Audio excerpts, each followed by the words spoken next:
This quick video goes over the movement progression for the shoulder following the Hunt program in the Phoenix. So you've already done your Hunt on the shoulder. You use the carbon electrodes with the sponge. You've turned the intensity up. You've located your 2 or 4 hot spots. You've marked those. Now what you're going to use is those sticky electrodes. Place those sticky electrodes over the hot spots. Now you're going to ask the patient, you say, I want the intensity on the level maybe 4 to 5 out of 10. Our goal is not to go as strong as we can. We want the patient to get it maybe, like I said, a level 4 or 5, a good little contraction on the shoulder. So you turn that up, still use the Hunt program or the 500 program, that's fine. So turn the intensity up to about, like I said, a level 4 or 5 on an intensity scale perceived by the patient. Then you're going to use a ruler or a piece of PCV. You're going to have the patient do 5 progressions. So initially you just have them go 5 over your head.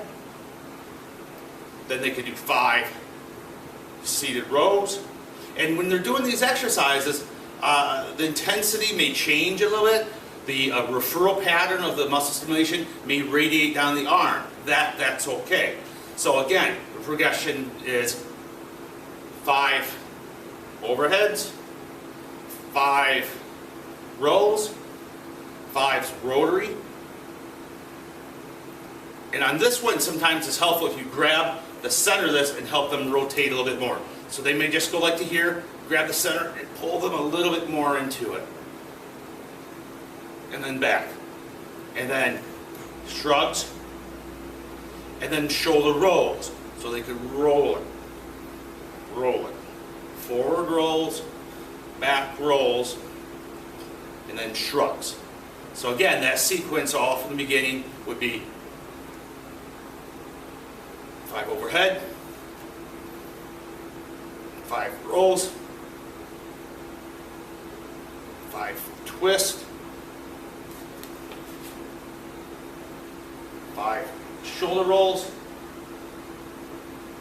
and then 5 back. Now, if that intensity scale now went from the patient's perspective from maybe a 5 to a 3, now we're going to turn that intensity up a little bit more. So when they're doing these exercises, we don't want them to just, hey, yeah, how's it going? It's going to feel good. You almost want a little smirk. We really want that muscle contraction, but we don't want it to go as high as possible. So after you do those basic essentials, what will happen is they'll be doing those exercises and they'll feel a specific movement where they'll feel radiation. That's when you want to key on that movement and have them do more of that exercise a little specifically. And then what you do is after those basic movements, start them, so they'll start doing the exercise and they're like, oh, whoa, I really feel that when I do that. Then have them start progressing to the movements that may cause the shoulder to increase the discomfort a little bit. So initially start again with your basic up, row, twist, rotation, and back.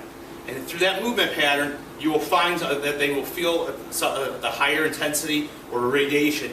Then you want to focus on that movement, then have them start to progress into like whatever movement they start feeling. The patient will start to go, oh, I really feel it when I do that. Have them progress with that. Sometimes you might want to grab their arm and stretch them a little bit. Remember, the key is we want to take that muscle through an eccentric or lengthening range of motion. So when you key on the muscle, you're going to key on that movement pattern and cause them to go a little further into that motion. I hope that helped. Oh, like I said, the key is not to go as strong as possible. So basically we will do this for maybe about 7 minutes, then change the polarity, and then repeat it for about another 7 minutes. They don't have to be doing the exercises the whole 15 minutes, okay? So they can progress a little bit, do some of the exercises, then rest a little bit, then do some of the exercises, and maybe after 4 or 5 reps, you can just let them sit and run out the time, and then reverse the polarity, have them do the exercises again, and then just ride the time out. Any questions, just drop me a line.